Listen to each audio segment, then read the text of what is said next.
I don't think so. Like on a grand scale, on like a grand scale with like whole workforces being wiped out by the robot uprising.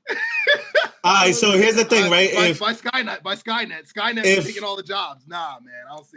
If people aren't going to kill future rich Jose for having too much money, then why would future rich Jose give you people whatever $1,000 a month? Why? You're not gonna kill me if I don't give you that shit. Because the conversation's evolved. That's why. I'm not convinced. The conversation it's too expensive, bro. It's too expensive. The fact you want proof. The fact that we're doing this episode is proof that the conversation has evolved. You know what I think? That we're having this conversation. I just feel like you people just want to be lazy and you just want to stay home and just stay home and just fucking watch TV and just rely on these $1,000. You don't even have. It's gonna make you lazy, bro. It's gonna make you lazy, and you're not gonna want to work. You don't even have a camera up right now, so now it's crazy. That's the conquistador talking in him right now. Oh my god, he does not. We do not. Yo, what did Nigerians do to the other Africans in the continent, bro? What did they do? Go watch the Mr. Bass Rundown. Hallelujah, hallelujah. Let's talk about this universal basic income thingy. What? I mean, if you want to set the tone, go for it.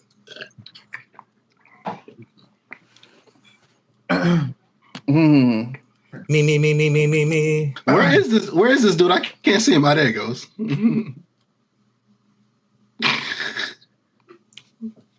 It's the base. Look at this nigga. underscore G. Ed boy. DK. It's your boy. Let out the TV for V. You go, boy. U to the B to the I go. Hey, U to the B to the I. So this week we're going to be talking about universal basic income. I wanted to kind of talk about this just because of I guess really it's been coming up a little bit more frequently. Maybe I've been seeing it more. I think actually Andrew Yang has a lot to do with this. With kind of like using it as one of his talking points when he was running for the presidential election. And also, just given what's happened with COVID and things like that and everybody getting those stimmy checks and stuff like that, the idea just kept popping up more, which is the idea of like providing, like, I guess, a bottom net for the bottom people. But we'll get a little bit more into that. But just to before we start, I just wanted to kind of define what universal basic income is. So I went to the World Dictionary, the Internet World Dictionary, also called Wikipedia. So they define it as essentially a theoretical government public program for a specific period of time that's delivered to all citizens of a given population, like regardless of like any requirement, like it's just unconditional. It could be implemented at different levels, so it doesn't have to be like all or nothing, right?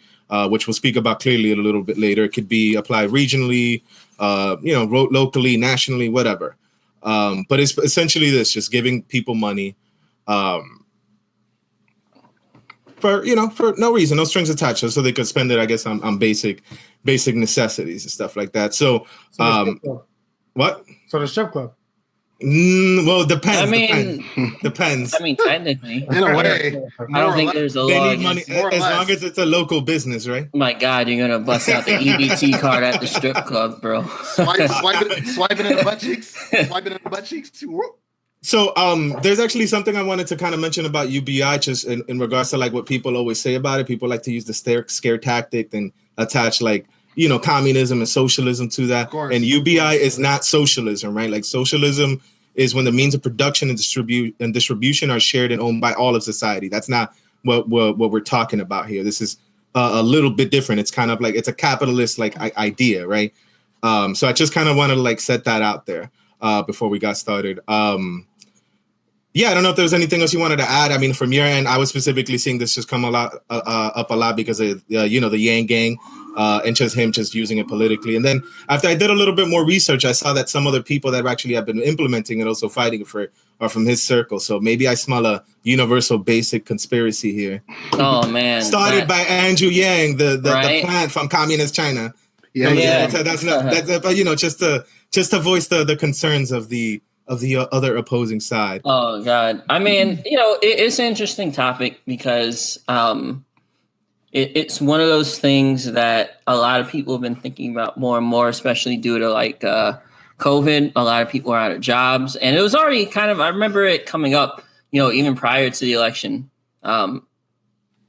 It's just one of those things that people are concerned about, people just being able to have sort of a floor, and I've heard a lot of different sort of versions of it. I've heard people talking about people getting an income who are above who meet certain requirements, like income requirements, or just everyone getting sort of like a UBI.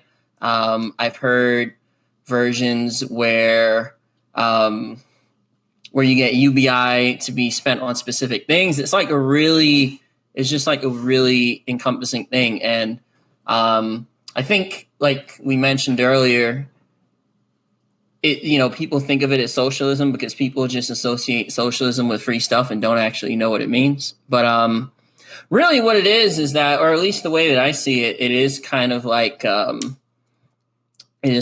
safety net that are in like more market-based capitalistic societies. It's one of those things where capitalism is like a good way of arranging capital, but it's not the best at, or at least the idea is that it's not the best at allocating other things such as like education, just basic things that people need. So it's very interesting, and it's going to keep going, especially with COVID, especially with how it's gaining traction in different U.S. cities. It's going to be a thing. It's going to be a thing. We're going to keep hearing about it. So what do y'all think about it? My fault. Go ahead. I was going to ask is it focused based on equity, or they're just going to say equally everybody gets this kind of money? It depends. I mean, there's some people who believe, some places where it's been instituted where it's just like everyone gets a set amount, right? Some people believe that it could be easier. That depends, right? Because you could do it locally, you could do it state, you could do it federally. Yeah, it depends. Like they do it differently, and there's like specific examples that we have where they show those different cases. But like, yeah. I guess the idea is just like a no strings attached. Like here's just some money, spend it on like what you need, right? So like, I guess just thinking about that, like, what do y'all think about like just that idea of UBI? Like, do you guys think it's something that you're for, that we should be talking about, that is inevitable? What are your thoughts? Just given my worldview, I just believe everyone just deserves like a certain basic standard of living, given the fact that we're pretty abundant as a society as far as resources, particularly in the quote unquote first world. I could be wrong, but it seems like that there's enough to go around. So when it comes like ideologically, I'm not against it.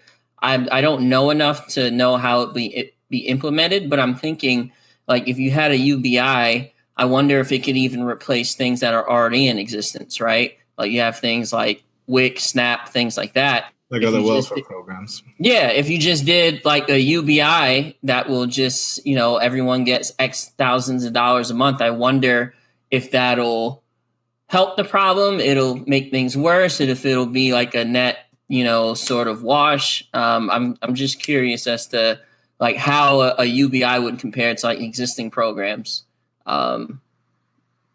Because I think a lot of the arguments against it, people say, oh, wow, we already have all this welfare. We already have unemployment, this, and that. And I think I wonder if UBI would be more like politically viable if they said, oh, UBI is simplification or replacement for all those things. I don't know. It's a lot to think about. But like I would hope that, that we would provide people with just basics, Well, boy, if there was a UBI, there'd be kind of like no poverty. And if there's no poverty, there's no Batman, and we need Batman. So, Batman. Oh man, that's Batman funny. would give his money. Batman's a billionaire who beats up like criminals who are probably criminals because they're poor. Like these guys aren't Joker's henchmen. These guys aren't Joker's henchmen because because they're doing well. Exactly, because they all have fucking master's degrees. Like damn, I need some money. Fuck man, let me go rob this bank. And then here comes this billionaire in a bat suit giving you CTE, fucking you up even worse. Yeah, like, there was this big ass like there's this big ass. Can you imagine like Jeff Bezos like just like kicking you in the mouth in a bat suit? Like that's basically what he does. Why isn't he Batman yet? Why isn't he Batman or Tony Stark yet? He probably is. Have you ever seen the two of them in the same place at once? No. I'm with Ed Boy though. Like I think there should be some sort of like just on a moral standpoint, some sort of like basis of living that people should acquire at some point in time. You know, like. Well, I mean, if we have the means. Well, they've been talking about this whole bridging this wealth gap, like that conversation has picked up momentum, so to speak, especially after the whole George Floyd and the whole racial awareness situation, like bridging the socioeconomic gap within Black America versus white America and the Latino and the Native American groups throughout the country versus the white community, the majority. Like that's a conversation that, you know, again, has been gaining traction. And I know that UBI is something that would absolutely be a step in the right direction if you really think about it. Like, all right, say you have a set amount coming in every month and every year, you have a base to start, no pun intended. You have a base to start making moves, whether it's, you know, putting money aside for education, whether it's to help with hospital bills, you know what I mean, or medical bills or medical conditions or pre-existing conditions and so forth and so on. There's so many, there's just a number of things you can do, you know, because the easiest thing how many people have heard this during freaking the pandemic? Oh, as soon as you get your stimulus check, you need to invest it in stock. You need to buy stock immediately. And I'm just like, well, what if you need to buy groceries? What if what if you're living paycheck to paycheck? What if you're like one missed payment away from just losing heat or losing electricity or losing your phone? You know what I mean? There's so many people that are living on the edge, and it's like COVID came in and pushed a lot of people over the edge. Like the numbers of people that were pushed into poverty, you know, in between stimulus bills was ridiculous. You know what I'm saying? Yep. So it's like UBI, I feel like, would be a step in the right direction. And the other point I wanted to make too was about the whole Batman thing. Quick sidebar. I saw this post on Facebook. They said that Batman violates people's civil rights. He 100% does. He like kidnaps people. He holds people against their will. He like doesn't give people due process. And on top of that, he's a bully. Batman runs around and beats on the special, bro. You know, the Batman's the reason that I'm actually worried about like UBI. Like all jokes aside, it's just billionaires or just like companies like that in general. Cause it's just like, I think I like the idea of having like a social safety net, you know, just something to help everybody meet the bottom line, because it's just like we have more houses that are vacant than we have homeless people, right? We're constantly getting rid of food all the fucking time. And it's like, clearly we have more than enough. Like, that's kind of like one of the things I feel like right now we are definitely living in the age of abundance, but you know, we're fucking savages. Like, you know, it's this whole mentality, which I think it's kind of like one of the reasons that always gets brought up. I feel like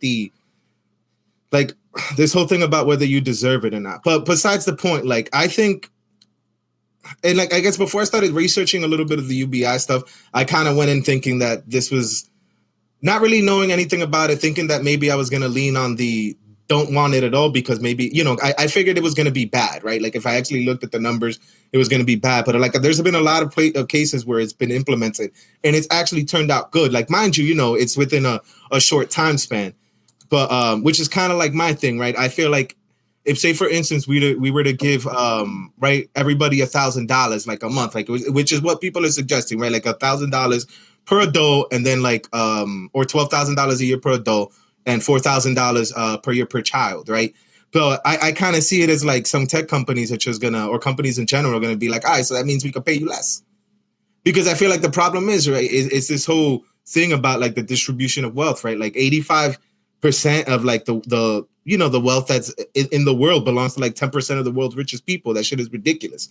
You know what I mean? And it's just like there's a lot of problems, that a lot of things that I think about, and like to me it's just like, yo, we're getting screwed in general as workers, right? We're not getting our share of what we should be getting.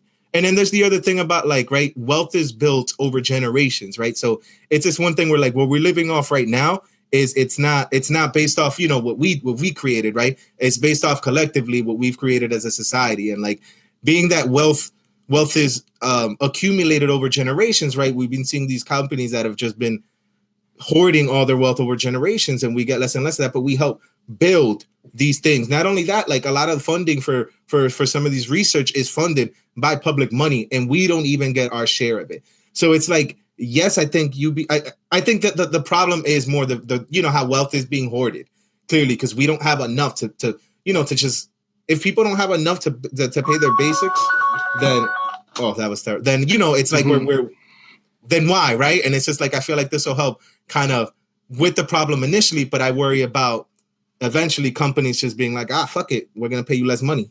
Well, I mean, it really comes down to, it depends who you talk to. It depends on what vantage point, you know, you're looking, you know, through the lens at, you know, at UBI. Like a prime example, you mentioned, like, you know, this is our capitalism in America is designed for the rich to stay rich and to become richer. And yeah, it's kind of designed, if you're poor, yeah, you can make anything of yourself as long as you have 12 things go right for you. You know what I mean? One of them maybe being the lottery. Like a prime example. Everybody who owns an NFL team is a billionaire. Can we all agree on that? Everybody that owns an NFL team, either it's an individual that's a billionaire, or it's a billionaire group where everybody here are either close to billionaires or mega millionaires. Those are the people that own NFL teams. Usually families. Yeah. All their stadiums are built with public money. Every single one. Every single stadium. They negotiated it.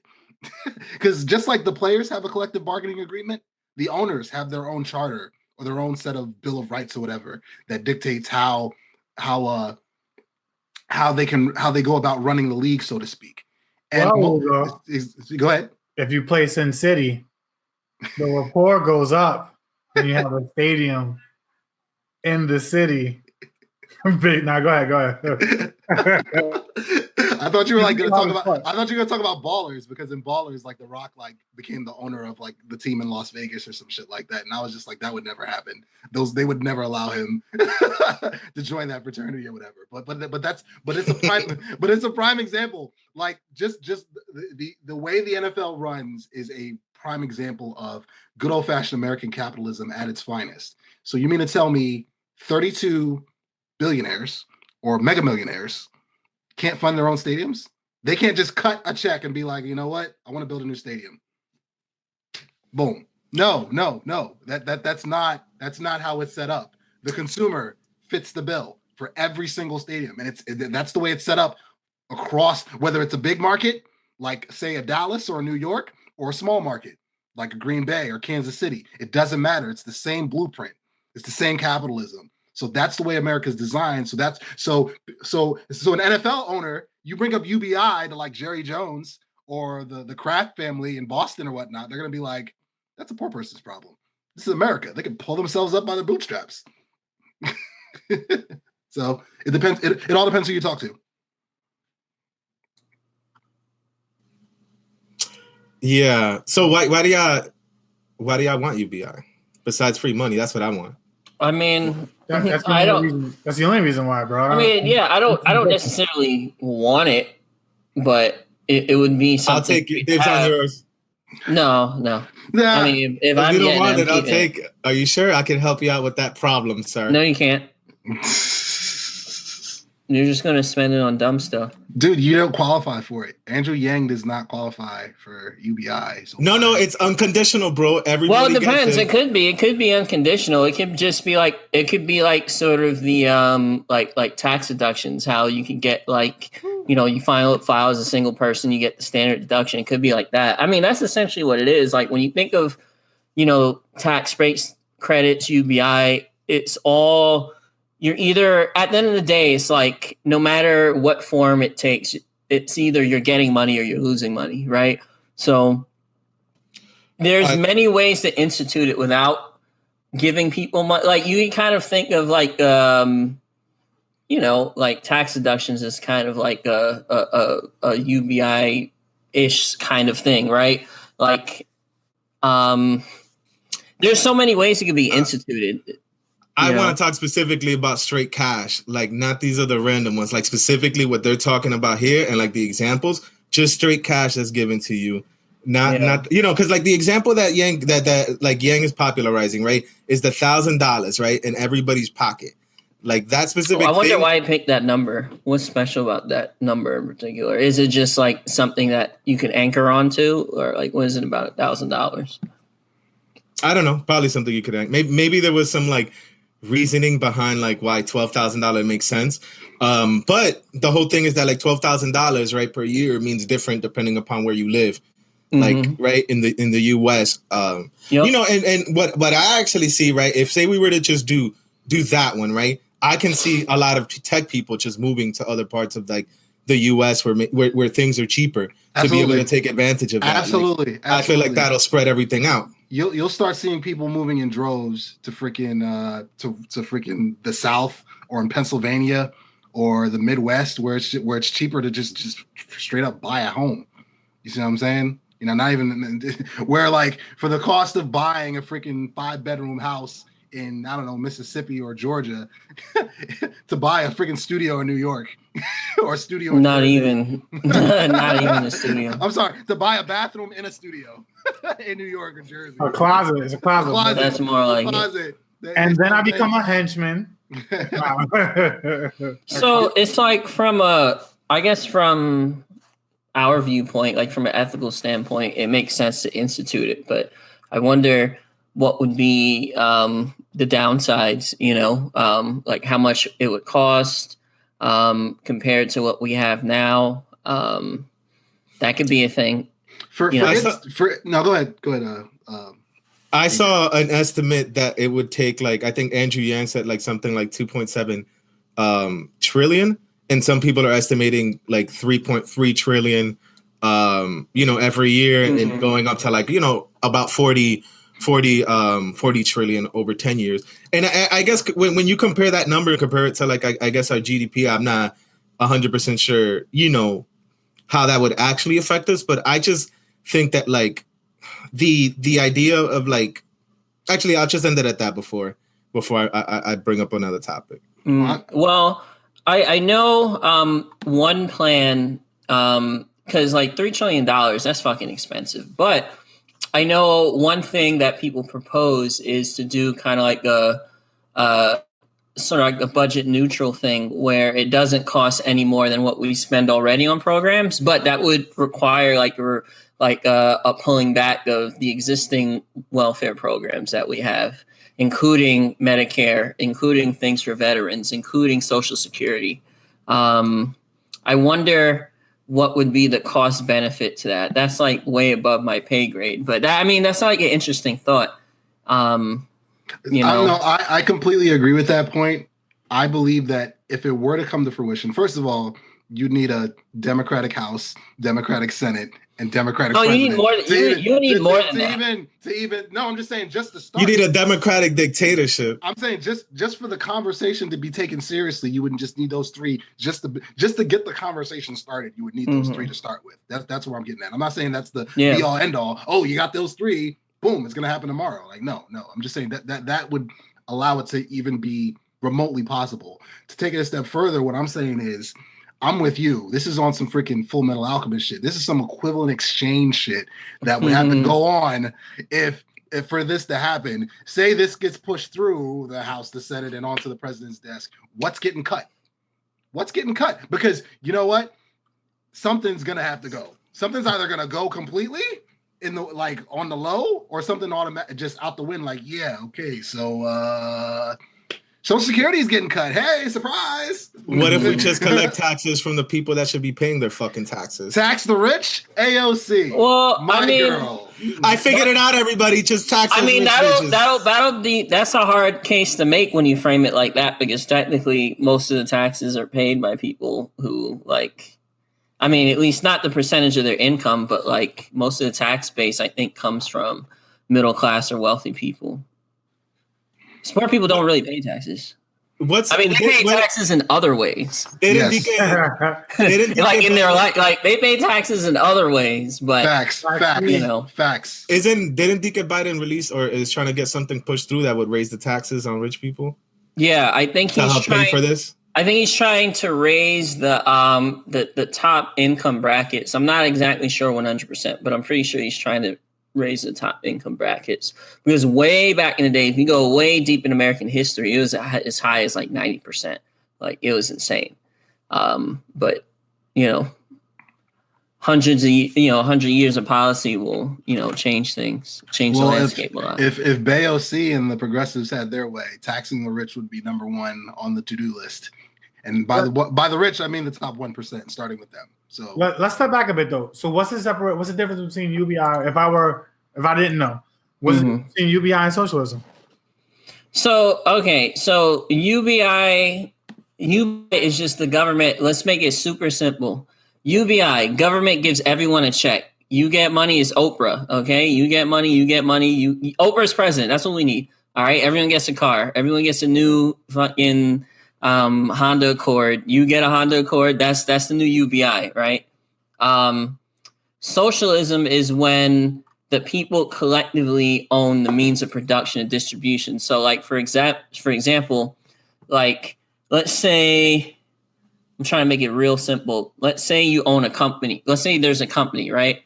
There's DK's company, right?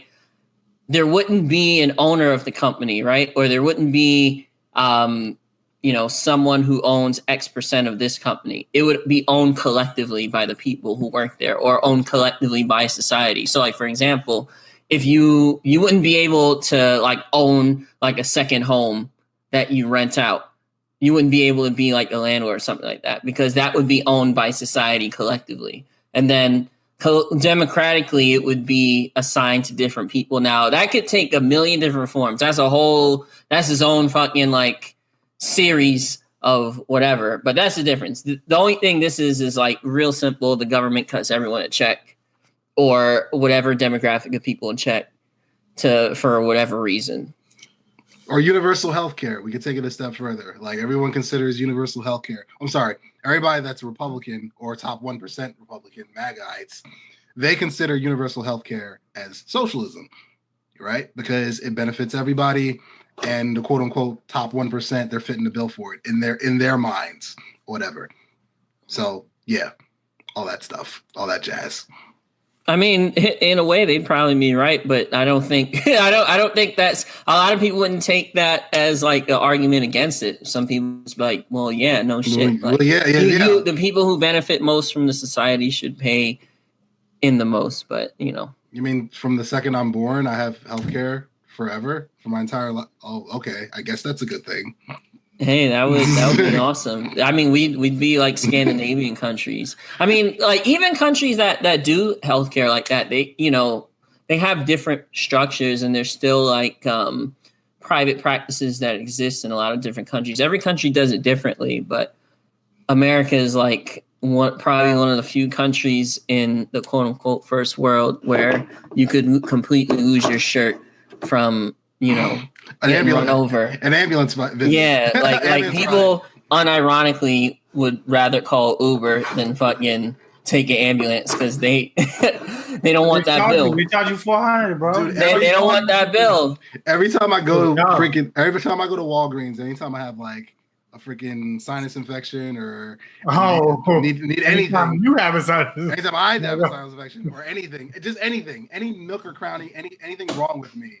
I look at two things, bro. I look at how much my insurance, I look at how much this is if I would have paid out of pocket, and look at how much my insurance saves me on it. And every time I look at it, I'm like, why is this a bad thing? Why is it a bad thing that my insurance saved me $100 on a Z-Pack? Yeah. Or why is it a bad thing that my insurance saved me $40 on blood pressure medication? Oh man, that's a whole nother episode. Just switch over to Geico for that. Right? Yo, so one of the things that like, and I feel like sometimes this is kind of like a wild exaggeration, more to scare the aristocrats. They're always like, yo, we need to implement this UBI because if not, there's civil unrest and we're going to kill all the aristocrats. That's kind of like, to sum up the message of that. Do you think that shit is like a legitimate reason? Like, is UBI going to be inevitable? Just, for multiple, because I guess the whole thing is like, some people use some people say that, like, you know, the rise of automation and machines, which for over 100 years now, you know, that's been like a case ever since we started like automating stuff in the Industrial Revolution, right? Like this whole thing where we're going to start replacing skilled workers. And it looks like, you know, things lately we've been replacing even like more basic stuff now. Like there's a lot of basic things that we're going to replace. So like one of the things, right, it's just like, we're not going to have enough jobs, right? So like if we don't have enough jobs, this is going to lead to civil unrest. And then everybody's going to Game of Thrones and fucking kill the people. Y'all think that shit is legit? Like something to worry about?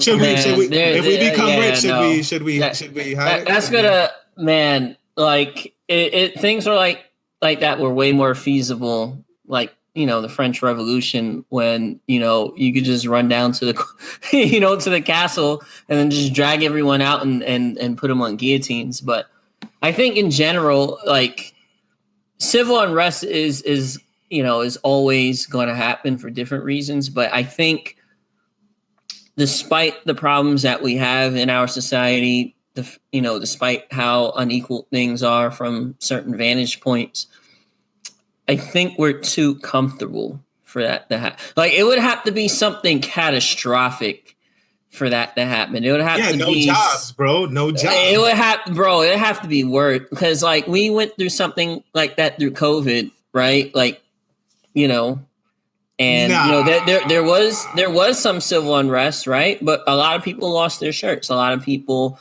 lost their jobs. Like, it's not like the doomsday scenario like you're saying, but like it would have to be catastrophic, bro. Would you agree with me? I'm gonna use the Steven Crowder thing. What?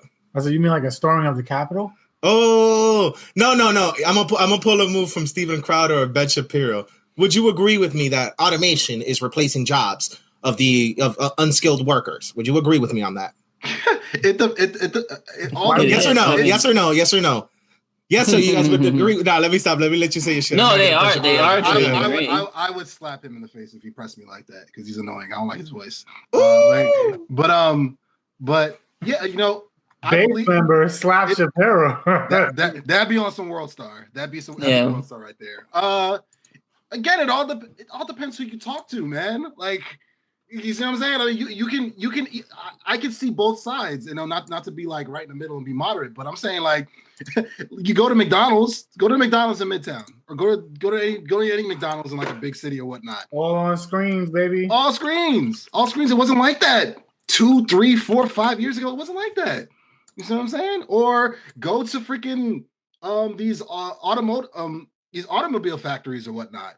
A lot of stuff is freaking by machine now. A lot of stuff, especially stuff that was being done 10, 20, 30 years ago or 40 years ago.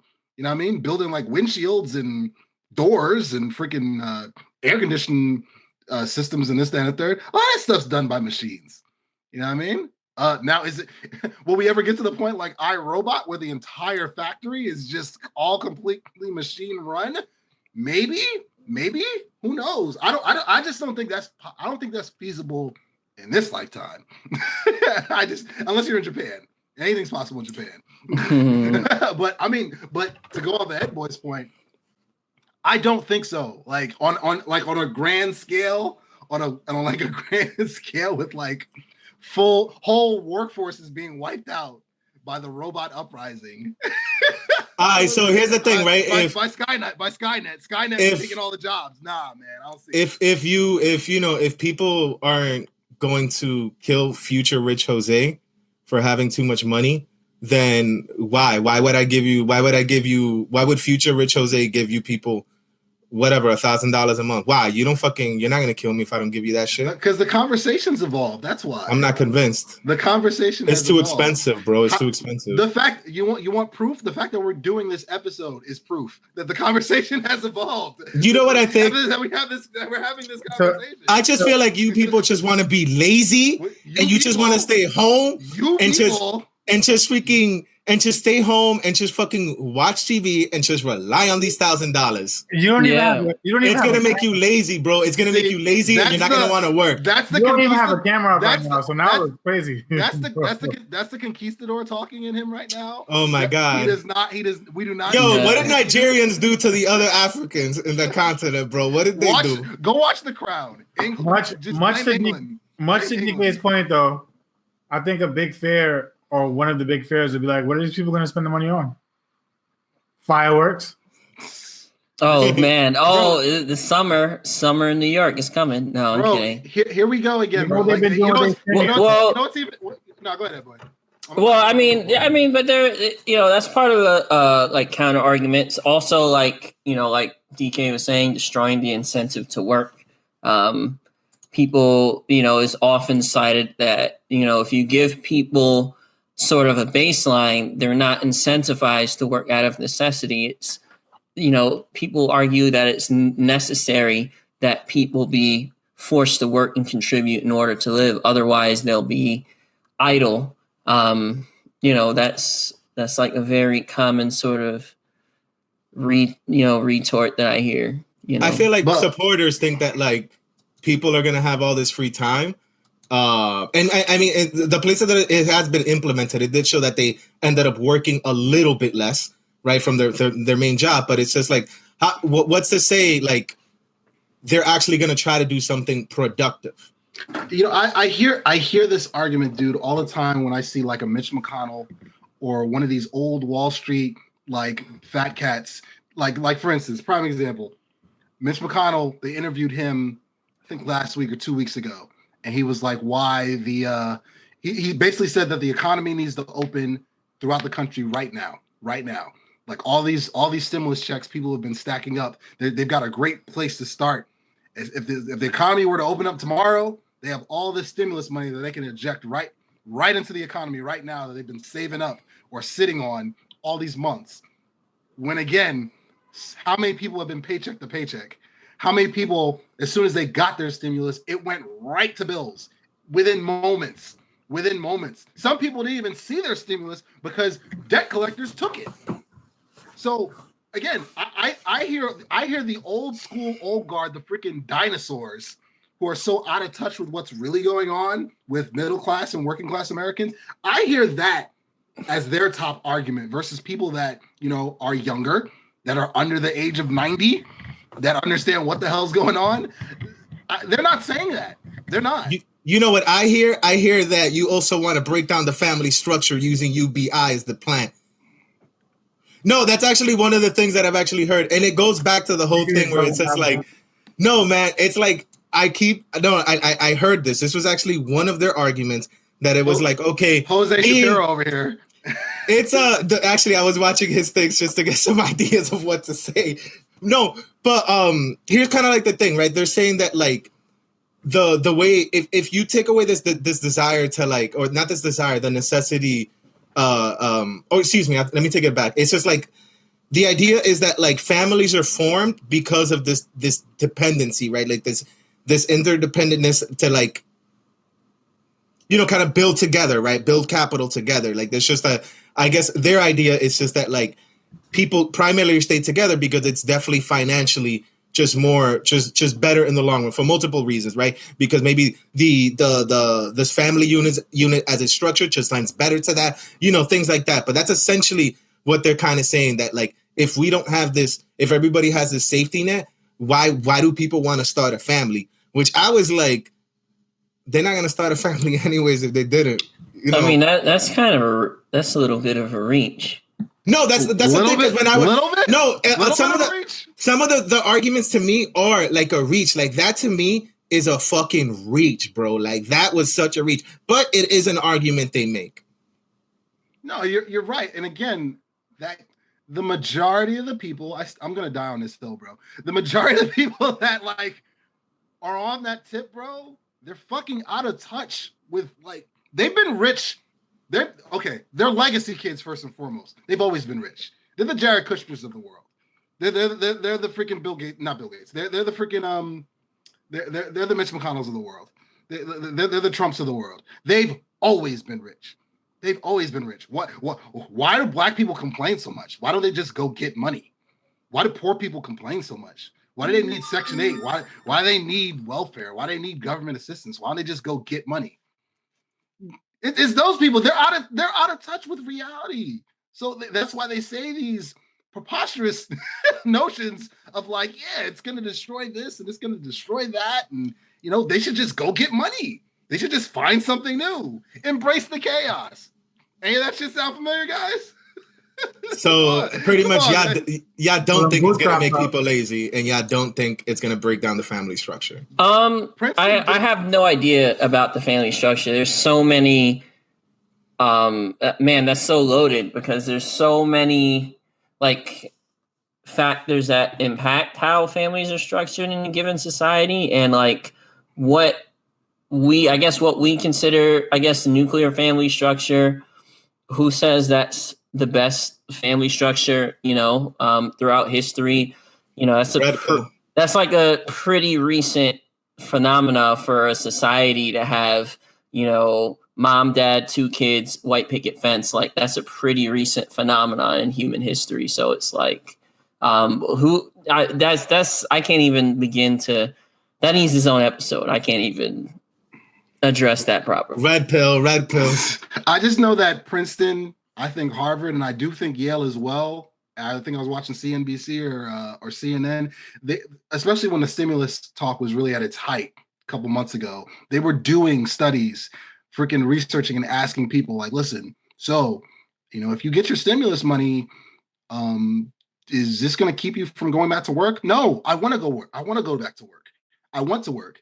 Now, what people like moving forward, like over the next, in the next generation Z or whatever, what people want to do, what job fields and what career paths people want to get into, that's changed. And we could talk about that. That's a whole nother episode in itself. That has changed. But people's desire to work has not changed. People want to work. You know what I mean? People don't just want to sit around and just collect handouts from the government. You know what I mean? Republicans would love to make you believe that. Except for Fab. Fab definitely wants to. You know what I mean? But no, people don't want to sit around and collect money 52 weeks out of the year. They don't want to do that. You know what I mean? Now, if it's COVID or if it's a pandemic or it's a health scare crisis going on or whatnot, that changes the equation on many levels. But just in generally speaking, if there was no COVID, if there was no pandemic or whatnot, and you just go up to somebody that like owns their own restaurant or owns their own freaking clothing department store that's been there, and to be like, listen, how about you collect $4,000 every month and you give up your store? You just sit at home watching fucking The Price is Right all day. You good with that? Come on. People want to work. People want to work. I know I want to work. I don't know about you guys. Not politicians. Politicians don't want to work. Republicans don't want to work. Any other thoughts on that before? There's one more example that I kind of wanted to bring up that I think makes a strong case for against UBI. I don't know if y'all had any thoughts before I got into that one. Go for it. Did Ben Shapiro say it? No. It's the Uber example. So just to kind of explain, or I'll give you guys kind of like the story on that. So apparently this guy's just this book author, and he writes about the digital economy and pretty much how the rise of companies like Google, Facebook, Uber being actually one of the biggest culprits, people he complains about, how they're kind of like they're hoarding pretty much all the money. Essentially, they go into markets and they're just concerned with like just pretty much absorbing all or accumulating all the wealth that that can be generated on that, having a monopoly on that side so they can price everybody else out, and they're just keeping it. It's essentially about just like dominating the market so fast, right? And being able to just stifle out all the competition. So clearly this is relevant, like, in our lives. We've seen the rise of these tech companies. So he was actually asked by Uber to come in and do a talk about that. So he goes and he's there like just ripping them apart and shit like that. And then somebody raises their hand and they're just like, yeah, we agree with you. We know. But what about UBI? Which made him think, change his mind about that. He started thinking, well, why are they asking about that? It's essentially because they're seeing UBI as a way for them to continue business as usual.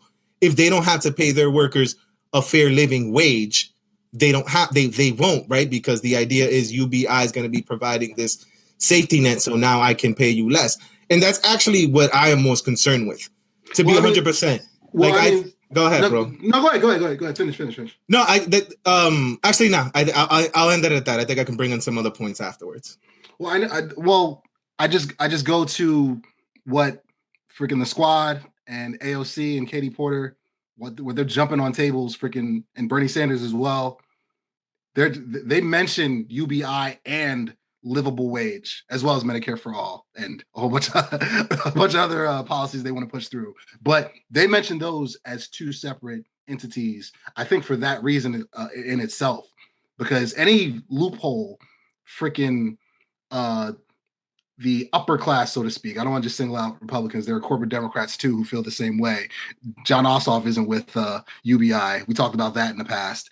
You see what I'm saying? If they could use it to find a loophole to make more money and to fuck over their workers, they'll do it. Trust me, they'll do it in a freaking New York minute. I feel like restaurant businesses will do this too. Yeah, it's not just tech companies; it's like restaurant businesses. I mean, restaurants already don't pay. You know, they already pay below minimum wages. They already fucked over absolutely, and that's why the livable minimum wage, the $15 as a starting point. I don't think that's a be all end all, but they want to at least start with that. You know, to go with the UBI discussion to again bridge the wealth gap, because it all comes back to that. It all comes back to the wealth gap. Like that's what the crux of the argument is, specifically from independents and progressives. You know, but you know who's on the side of no, to hell with all that. The wealthy corporate Democrats. Our president is a corporate Democrat. Our vice president's a corporate Democrat. Just saying. They don't want no parts of that, bro, because that cuts into their bottom line. Because Stone Cold said so. All right, so that's it. Mm-hmm. We're not going to have UBI because capitalists are going to do this. No, like, not necessarily. I mean, it's just it's just a complicated thing, you know. We're just beginning to scratch the surface. There's so many variables that we're probably not even considering or touching. It's just, man, like a universal basic income, there's just so many things. Like, you know, I don't know, like, what effects would it have on like consumer decisions, spending, inflation? Like, it's a huge can of worms. Well, you guys can come to me for the answer because I've been doing research and research. So I know everything. Google research.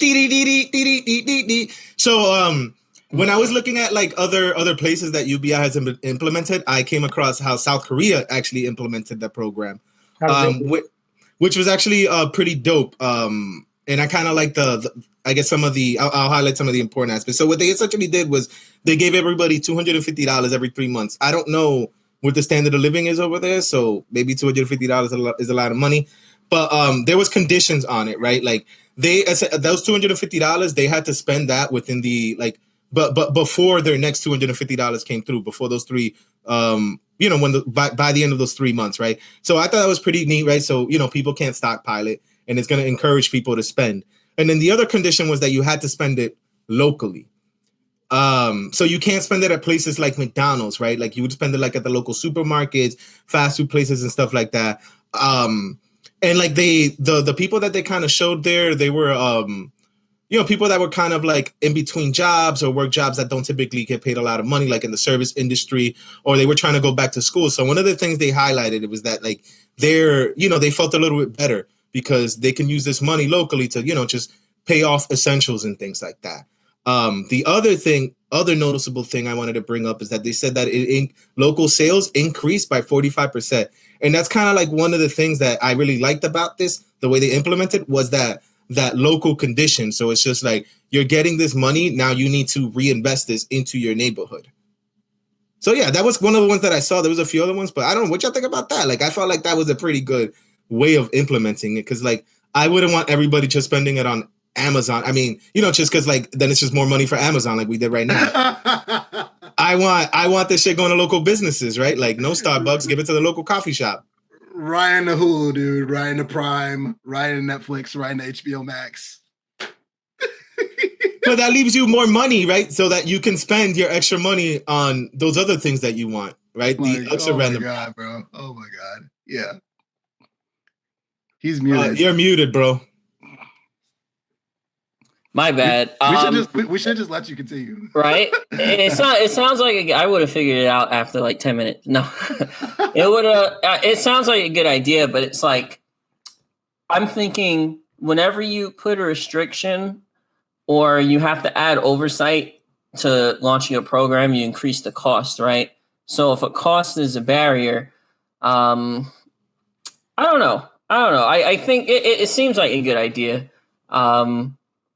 They were actually digitally. They were collecting all the data on where you spent it, which is actually they brought up as a privacy concern. But I don't think so. But I think that's kind of how they regulate. There's specific places that like they give you a debit card, so it's like the debit card is only valid at specific places.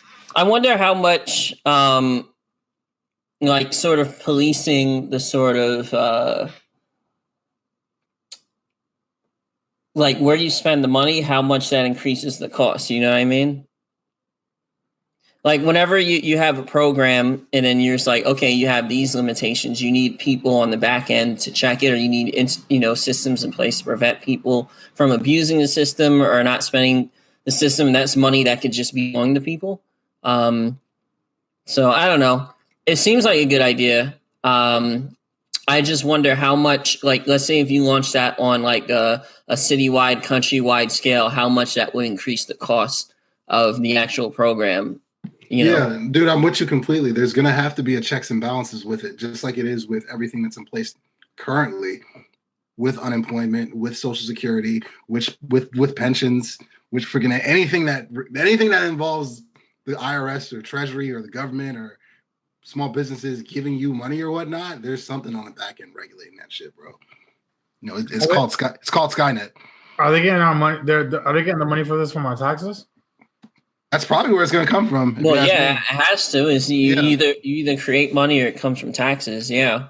Or we steal it from other nations. So like, probably do that one. Like for example, like in Stockton, they launched like a UBI program. They had a group of 130 residents that are below the city's median income, and they gave them an income of $500 a month.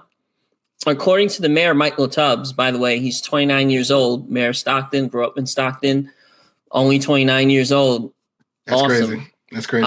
But according to him, less than 2% of the money was spent on like alcohol and drugs. I don't know how they measured that. Yeah, how the fuck you measure that, bro? You don't know. But I don't know. But according to them, less than 2% was spent on quote unquote vices.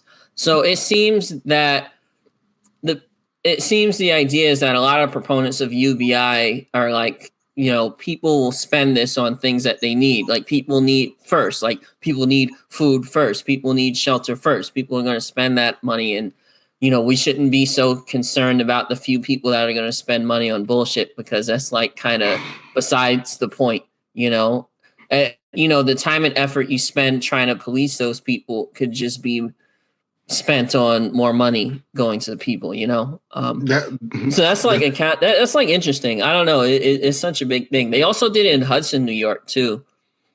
That's not too far away from the city. It's like 3 or 4 hours upstate. Maybe not even that much, but they did 25 residents got $500 a month. They did it via lottery. They got 400 eligible people. I heard about that one. Yeah. And they did it 5 years via direct deposit and prepaid debit card. The mayor, Kamal Johnson, also a black man, also pretty young guy. I don't know how old he is, but he's a young guy. He actually collaborated with Andrew Yang. I don't know to what extent. I just know that they've been in communication. And him, along with Michael Tubbs, they're part of a nonprofit called Mayors for a Guaranteed Income. So it's just a network of city leaders in the U.S. that are instituted to pushing forth what they call guaranteed income programs. So there's actually kind of like a push for this, especially for like, Stockton's not like a small city, but it's not like New York City, Sounds like he's building a socialist communist. Yeah, that's what Take away your guns party. Watch out, guys. Man. That's what he is. Dude, this is straight Chappelle show when reparations were approved, and then all the black people spent it at check cashing places, cigarettes. Everybody opened up rap labels.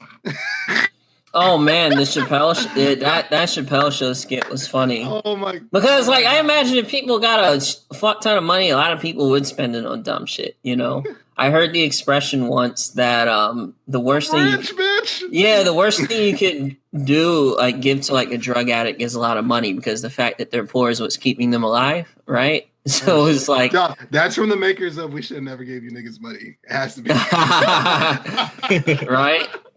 It is interesting, but I mean, I would argue that maybe the benefits of, you know, getting money to people out who need it would supersede whatever dumb shit that some people spend money on. It's like, it's inevitable. You have a government program, it's going to get abused at some level. You have to factor that into the cost. Like what level of I don't know what you call it, slippage or whatever. What level of that? That's a good word. What level of that do we have baked into the system so it doesn't even matter? You know, I'm pretty sure that would have to be taken into account. But it will be. But again, the comedy is that the Republicans are people that are against it. They're going to use that as the outlier, and that's going to be the basis of their argument.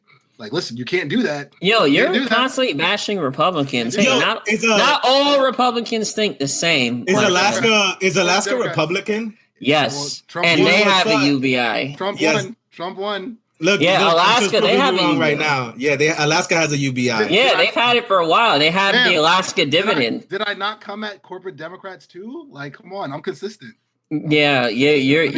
Let me be great. You're consistently obtuse, sir. Because you're biased. Yeah, whatever. No, but it's cool. They do have a dividend. So basically, Alaska is very oil rich. So every year, their citizens gets a certain payout based on oil company revenues, basically. So I think, what was it last year? I think the most recent dividend was $992. Like every resident. I mean, you have to apply for it.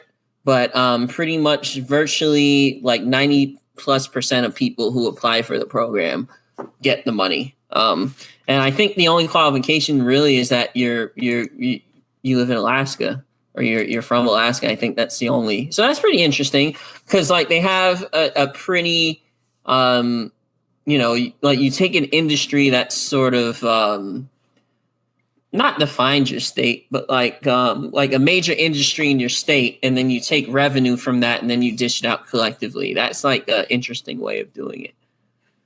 Yeah, I kind of think that I thought that was pretty dope, and I felt like that was a more reasonable, or I guess a quicker way, like an easier way to argue to give dividends. It's not coming out of your tax dollars because it's like some people feel like I'm paying taxes, and that's just like a shadow refund, Mm-hmm. But, if you take it from oil revenue, it's kind of like, oh, wow, we're getting something for our collective wealth, I wonder if, like, places like, where the fuck is Nike from? Like, I'm thinking about Oregon? Those towns. Yeah, I'm thinking about Oregon. Those towns that are just like, right, that they just have one company. The town of Oregon. Like, the town of Nike. Portland, the town of Oregon. But I know what I mean. Like those places, I know what you're saying. That like they just have a strong association with one brand. Like I wonder if that money trickles down because they are technically using a lot more. They probably are using a lot more of the resources, depending upon the nature of their business. But you know what I mean? It's just like if you're using this space and you're producing this crazy amount of wealth, like put back into their account. Is it going back or is it going to have to go back in the form of like a dividend? That's kind of like why I kind of like this when I came across the Alaska dividend, because I was like, okay, maybe we can force companies to do that shit. No? Vote for me for president. Yeah, I got fucking great ideas. Vote for Bernie if he's still alive. Oh man, he's gonna be like those talking heads in Futurama. Facts. He's gonna be around for the next 300 years. Yeah. That's hilarious. You should vote for me. Basically. All right, so We're not getting UBI. And you know what? I'm going to call it right now. It's because you guys don't want it bad enough and are not willing to kill future Rich Jose. So because of that, you're not getting any fucking money. And that's the end of the discussion. And that's the base. Vote for Bernie. Okay. Vote for Bernie. Wow. Nah, man, everybody wants UBI, right? But I didn't hear no fucking convincing reasons, but well, I mean, like these small situations make sense, right? But it's just like, I still feel like people just want it just to want it. Like they don't want to prove how beneficial it's going to be, or even I don't know, man. I mean, I don't know. That's kind of hard. I think at the end of the day, Easy for me. It's a very complicated, issue, and it's a lot of layers to it, like that boy says. It is a lot of layers to it, but I think it's possible and feasible to institute it. But I think it's kind of at the sort of brainstorm stages where it's like been implemented, in different municipalities, some countries, but it's an idea that's gaining traction. And I think just like any idea, if people continue to if this continues to circulate and develop, maybe we could see UBI in our lifetime. Who knows, But people, you're right in the sense that people do at large will have to care, people have to vote locally. Like people have to get involved, right? To their senators, et cetera, et cetera. That's the case with anything pretty much. People do have to care enough. Vote Bernie. That's it. Just vote Bernie. Vote Bernie. He ain't gonna give you shit, man. We didn't even get $2,000 stimmy from the fucking Democrats, and that's what they said they needed. I haven't even got my second stimmy. I didn't get my second one either, bro. I'm tight. Damn. And now we're on number 3. I haven't, so I don't have number 2 or number 3. Bro, I've been thinking about this COVID thing, and I kind of think we should do the UBI stuff temporarily for maybe 10 years, 5 years after this, just because of COVID. Specifically because of COVID, because it's just more deaths than World War II. A lot of people have been losing their jobs and stuff like that. And also, I feel like if we were to set a time limit on it, it would be able to, companies can't abuse it that fast. You know what I mean? And the rate of inflation won't hit that, it won't affect us that much because we, too small a time frame. But then we could look at that time. I'm not done. This is my fucking platform for president. Then come get this guy. Come get this guy. Get this fucking study, and we'll be able to see that whether UBI will work or not. Okay. For president. All right. We just lowered the discourse. Is it cool? Oh man, that's gonna be your tagline when you run for viceroy of Lagos. Okay, that doesn't even exist. Yo, come get this guy. Yo, mute him. Can you mute from your control desk, PK? Actually, everybody could, but I know you're so bad with computers, you'll never figure it out. Whoops. Okay, man. Well, appreciate it. Yeah, so now, but what are y'all thoughts about this? We had this combo. I put up a good fight. I'm here telling y'all that shit ain't gonna happen. Y'all got anything to say? I said what I had to say. I said what I said, nigga. I said what I said. Whoa!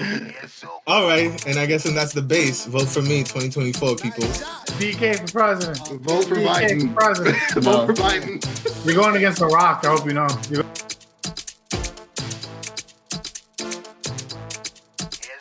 Yeah, oh girl, I love the way she do it. To get